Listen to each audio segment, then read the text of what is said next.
Alright, so if you're watching this video, you've decided that you are going to work on the Lucy Larcom activity and you'd like to work with that, or work on that with me. Lucy Larcom is one of my favorite primary source documents. She's really a important figure in the women's reform movement, the women's rights movement.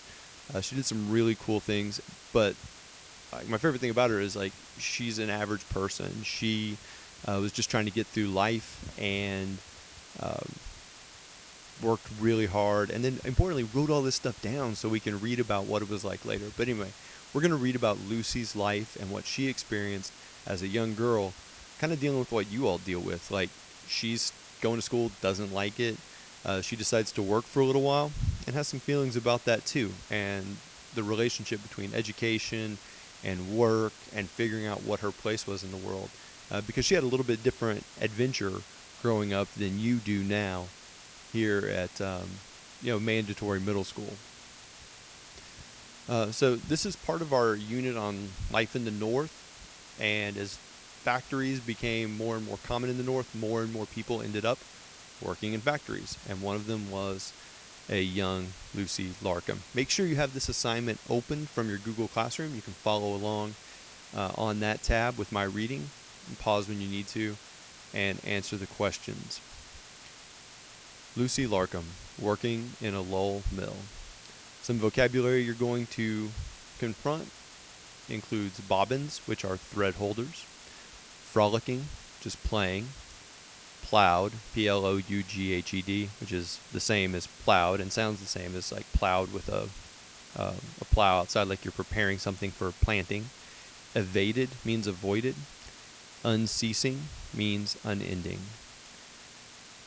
While we're reading, think about what are the difficulties Lucy faced and how did she feel?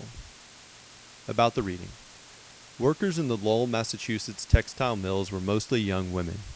One of these young women was Lucy Larcom, who began working in the mills at age 11. Later in her life, Larcom wrote about her years in Lowell. Below is an excerpt from her autobiography, A New England Girlhood. I went to my first day's work in the mill with a light heart.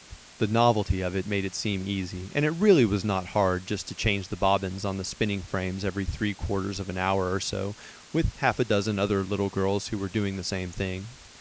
When I came back at night, the family began to pity me for my long, tiresome day's work, but I laughed and said, "Why, it is nothing but fun. It's just like play." And for a while, it was only a new amusement. I liked it better than going to school and making believe I was learning when I was not.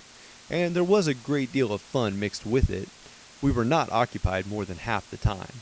The intervals were spent frolicking around the spinning frames, teasing and talking to the older girls, or entertaining ourselves with games and stories in a corner, or exploring, with the overseer's permission, the mysteries of the carding room, the dressing room, and the weaving room. I never cared much for machinery. The buzzing and hissing of pulleys and rollers and spindles and flyers around me often grew tiresome. But in a room below us, we were sometimes allowed to peer in through a sort of blind door at the great water wheel that carried the works of the whole mill. It was so huge that we could only watch a few of its spokes at a time, and part of its dripping rim moving with a slow, measured strength through the darkness that shut it in. After working in the mill for a while, Larcom returned to school. When I took my next 3 months at the grammar school, everything there was changed, and I too was changed. The teachers were kind and thorough in their instruction, and my mind seemed to have been plowed up during that year of work so that knowledge took root in it easily. It was a great delight to me to study, and at the end of the 3 months, the master told me that I was prepared for high school. But alas, I could not go. The little money I could earn, $1 a week besides the price of my board, was needed in the family, and I must return to the mill. The printed regulations forbade us to bring books into the mill, so I made my window seat into a small library of poetry, pasting its side all over with newspaper clippings. Some of the girls could not believe that the Bible was meant to be counted among the forbidden books. We all thought that the scriptures had a right to go wherever we went, and that if we needed them anywhere, it was at our work. I evaded the law by carrying some leaves from a torn testament in my pocket. Still, we did not call ourselves ladies. We did not forget that we were working girls, wearing coarse aprons suitable to our work, and that there was some danger of our becoming drudges. I know that sometimes the confinement of the mill became very wearisome to me. In the sweet June weather, I would lean far out of the window and try not to hear the unceasing clash of the sound inside. Looking away to the hills, my whole stifled being would cry out, "Oh, that I had wings!"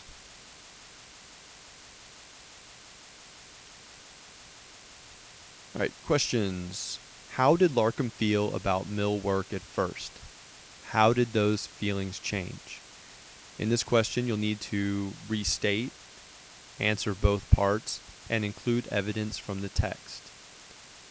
To answer the part about how did Larcom feel about mill work at first, you'll need to go back to the first page I read, and then how they changed the second page that I read for evidence. Second question. In general, do you believe Larcom was pleased she had worked in a mill? Explain your position and include supporting details. This is kind of tough. How do you think Lucy felt about having to work in the mill? Third question, based on what you were reading. Was the factory a safe place for a child to be working? Why or why not? Again, include examples from the text. Your opinion. Is it right for children to be working in factories? Why or why not? Like, Lucy was younger than you when she worked in the factory. Should you have the option of going to factory work or some other work instead of being here at CMS? Something to think about. As you're looking back at the text, you may want to look up some other words you don't know, like drudges, wearisome, and so on. Anyway, you can talk to your desk mates about this, share your ideas, share the parts in the text you thought were most important. And again, we will talk about this on Monday. I really enjoy this unit and think Lucy gives us a great perspective into what life was like in the North for a young person living and working in a factory town. See you Monday.